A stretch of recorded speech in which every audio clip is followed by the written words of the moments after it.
नमस्कार, बिहार तक देख रहे हैं आप और आपके साथ मैं हूं आशीष अभिनव। बिहार देखिए हमेशा चुनावी मोड में होता है। एक बार फिर से रुपौली उपचुनाव में चाचा और भतीजा आमने सामने। मुख्यमंत्री नीतीश कुमार रुपौली में प्रचार कर जिस अंदाज में बीमा भारती पर और आरजेडी पर वो हमलावर दिखे, उससे यही स्पष्ट है कि किसी भी सूरत में मुख्यमंत्री नीतीश कुमार ये सीट जीतना चाहते हैं। वैसे ये सीट जनता दल यूनाइटेड के खाते में थी, लेकिन बीमा भारती चूंकि जनता दल यूनाइटेड से अलग हटकर आरजेडी में आई, इस्तीफा होता है उनका और वो लोकसभा का चुनाव लड़ती हैं और इसके बाद ये सीट खाली होता है। और अब जेडीयू की तरफ से इस बार कलाधर मंडल उम्मीदवार बनाए गए।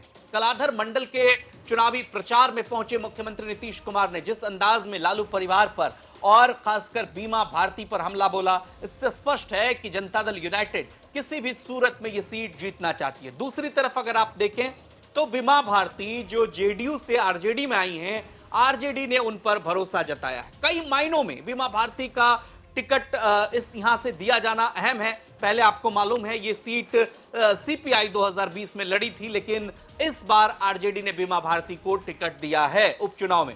पप्पू यादव एक बड़ा फैक्टर है।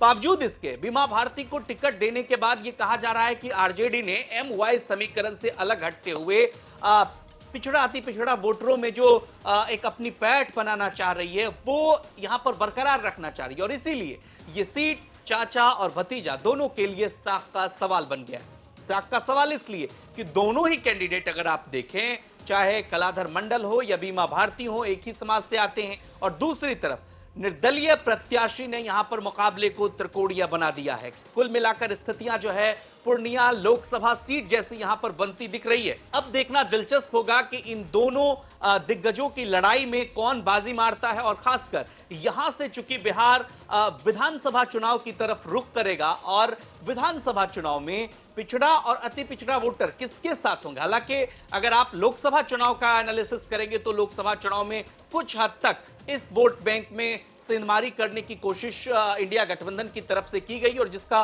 फायदा भी मिला। 10 सीटें आप देखें तो इंडिया गठबंधन को, जिसमें एक निर्दलीय भी शामिल हैं, वो मिला। लेकिन यहां नीतीश कुमार के लिए भी ये बड़ी चुनौती होगी कि सीट को जेडीयू किस तरह से रिटेन करे और तेजस्वी यादव के लिए भी, क्योंकि यहां से वो विधानसभा चुनाव में जाएंगे और क्या इस वोट बैंक में वो सेंधमारी कर पाएंगे। बीमा भारती चूंकि लंबे समय से यहां पर विधायक रही हैं, निर्दलीय भी जीती, जेडीयू के टिकट पर भी चुनाव जीती हैं, तो क्या बीमा भारती इस सीट को वापस से जीत पाएंगी, ये देखना दिलचस्प होगा। लेकिन निर्दलीय कैंडिडेट के रहने से यह मुकाबला बेहद दिलचस्प हो गया है और कहीं लोगों के मन में यह जरूर है कि मुकाबला त्रिकोणीय ना हो जाए। चाचा और भतीजा के साख का सवाल ये सीट जरूर है। इसको लेकर राजनीतिक विश्लेषक प्रदीप झा क्या कुछ कह रहे हैं, उनको सुनिए। रुपौली उपचुनाव में केवल बीमा भारती और कलाधर मंडल की प्रतिष्ठा दांव पर नहीं है, वहां पर प्रतिष्ठा फंसी हुई है नीतीश कुमार की और तेजस्वी यादव की।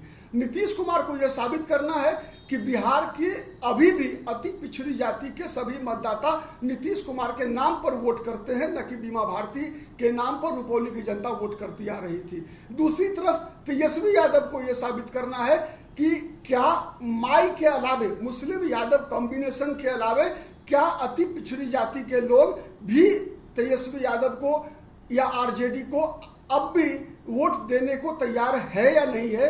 ये एक तरह से हम कहें तो रुपौली में दोनों की प्रतिष्ठा जो है काफी हद तक दांव पर लगी हुई है। तो जाहिर तौर पर चाचा और भतीजा की ये लड़ाई विधानसभा चुनाव से ठीक पहले उपचुनाव में है और उपचुनाव में दोनों की प्रतिष्ठा दांव पर लगी है और ये सीट जिसके खाते में जाएगी, मनोबल जाहिर तौर पर उस पार्टी का बड़ा होगा विधानसभा चुनाव में। आपको ये जानकारी कैसी लगी, खबर कैसी लगी, कमेंट कर हमें जरूर बताइए और बिहार की तमाम खबरों के लिए आप देखते रहिए बिहार तक।